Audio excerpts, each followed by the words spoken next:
ओहो बहिनी गहिरो सोचमा हुनुहुन्छ त के सोचेर बसिरहनु भएको म सोच्दै छु के दाइ सबै थोक भएको गाडी कहाँ होला automatic gear four wheel drive system panoramic sunroof त्यसपछि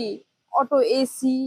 फुल अप्सन क्या फिचर्स त कति धेरै यति धेरै होस् कि होइन त्यो गाडी चढेर हिँड्दा नि मान्छे सबले हेरे हुने खालको गाडी खोजिरहेको थियो म भनेपछि तपाईँलाई गाडीमा आउने जति फिचर सबै आउने एउटै गाडीमा सबै फिचर चाहियो एउटै गाडीमा सबै थोक होस् क्या बट बहिनी यहाँ पछाडि हेर्नुहोस् त तपाईँको अगाडि त्यस्तै गाडी छ नि ल हेर्नुहोस् त्यहाँ अघि हामी भर्खर हामीले कुरा गरेको होइन हो र यो गाडीमा सबै थोक छ र मैले भनेको फिचर्स ए automatic AC auto gear four wheel drive system powerful petrol engine सबै छ अघि भर्खर भने होइन भने भिडियो बनाउने भनेर यसमा पावरफुल इन्जिन भन्नाले चाहिँ कति सिसी हुन्छ दाइ 2000 सीसीको इन्जिन हुन्छ यसमा ओहो त्यति पनि थाहा छैन ओहो भनेपछि त यो गाडी चढेर हिँड्दा त सबले हेरे हुने रहेछ नि ए यस्तो गाडी चढेर हिँडेपछि त राजा आएछ भन्न ठान्छन् त्यस्तो हो नि त अनि कति मोडलको गाडी हो दाइ यो 17 मोडलको